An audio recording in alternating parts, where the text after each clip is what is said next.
Let's paint this old dilapidated house in the Indian village of Murud. I painted this picture from a reference photograph sent to me by my friend Aniket. I painted this picture on Canson Montval 300 GSM watercolor paper. This paper is not very rough, so I could do pen work on it. At the same time, it is not very smooth, so I could create some textures using watercolor. For the pen work, you can see me using a dip pen. A dip pen is simply a handle where you can fit a nib. It doesn't have any reservoir of ink. One has to dip the pen in the ink bottle and then apply this ink onto the paper.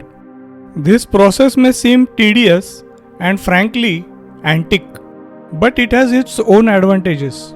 One can create very organic and flowy lines using the dip pen. The resulting sketch has a very earthy and hand-drawn look. I have used Sumi black acrylic ink in this sketch. You may use any ink of your choice. Just make sure that it is waterproof once it is dry.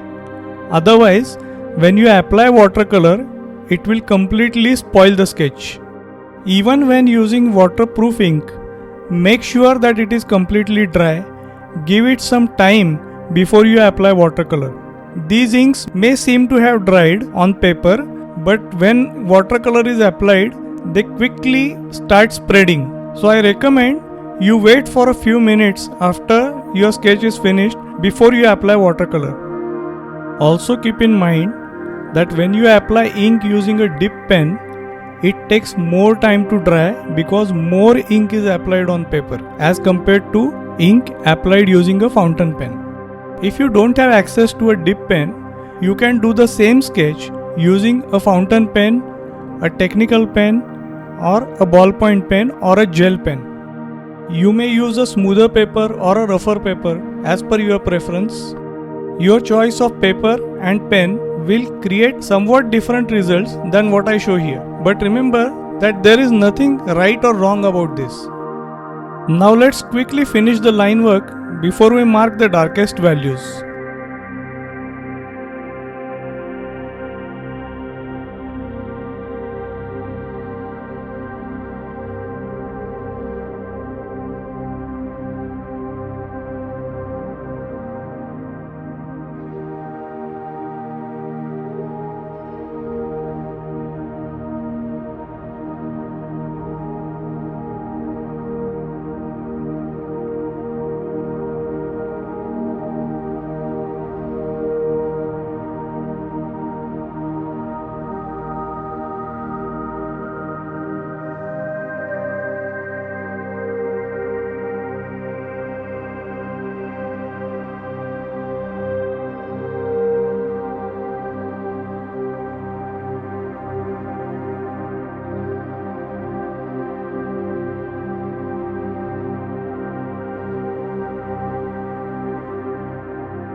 For marking the large dark patches, I have replaced the earlier nib with a thicker one.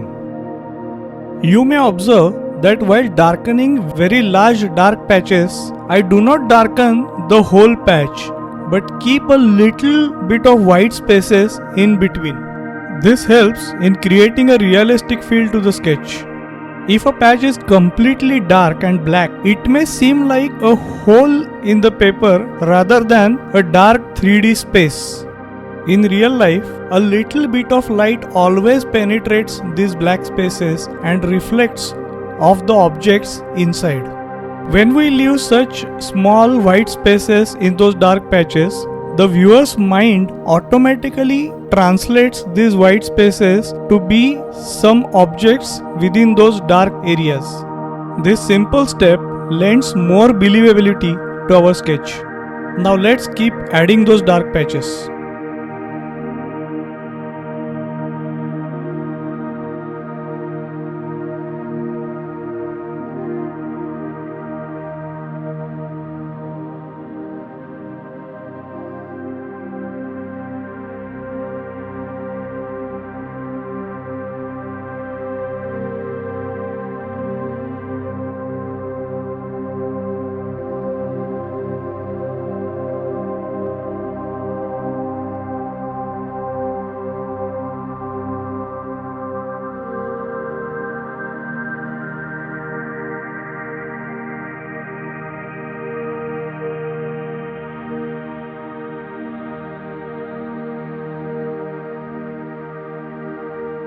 Some of the dark patches were too large and I thought of using a brush instead of a dip pen for adding dark values here. Reiterating what I said earlier, there's nothing right or wrong in art. You do whatever is convenient for you. Since the brush can hold a large amount of ink, I decided to use the brush until that ink was exhausted.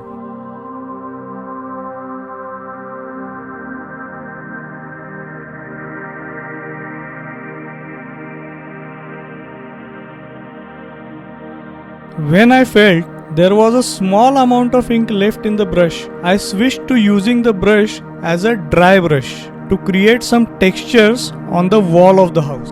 Then I again loaded the brush with ink and continued.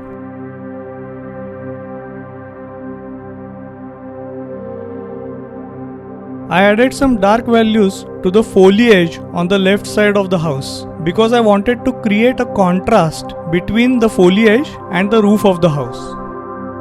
Here, I rubbed the brush sideways to create some rough textures for the ground. After the ink had dried, I started adding watercolor. You may observe that I am coloring this in a very loose manner. Here I am creating a vignette rather than a defined outline for the painting. I used color spattering to paint the foliage and to create those organic, unpredictable shapes. Just make sure that the color remains within the line for the fronts on the right side. For the rusty tin roof, I start with a base of burnt sienna. After this, you may add any warm colors of your choice to the tin roof and the wooden doors. Experiment with applying color with a brush, spattering, dry brush technique, whatever you want.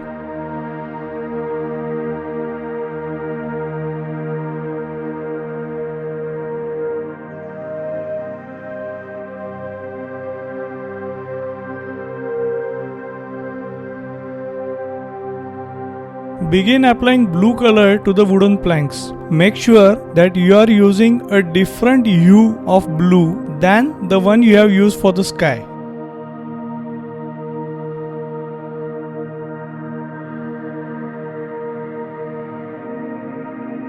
Keep the coloring to the ground to a bare minimum. Use dry brush to create rough texture and use warm colors because this is dirt ground. Now color the foreground foliage. For creating even more textures, I am now using a dry pastel. Before using any dry medium like this, make sure that the watercolor is completely dried. You may observe here how the application of dry pastels has created some interesting texture effects.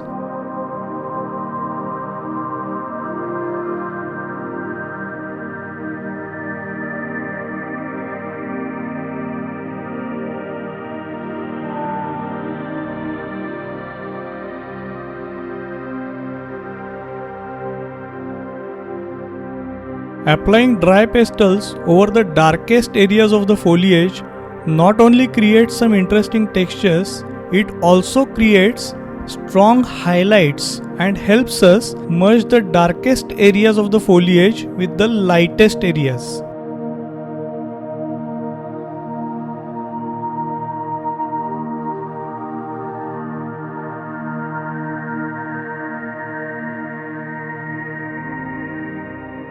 Now we will use a white pen followed by a black pen to add some finishing touches. We are almost done with our painting here. I hope you enjoyed this video and learned something from it. If you like the video, press that thumbs up button and consider subscribing to this channel if you haven't done already. Also remember to press that bell icon to enable notifications so you will get a notification every time I upload a new video. Also check out my website, which I will show you at the end of this video, to get more information about my sketch instruction books and video trainings. Happy sketching!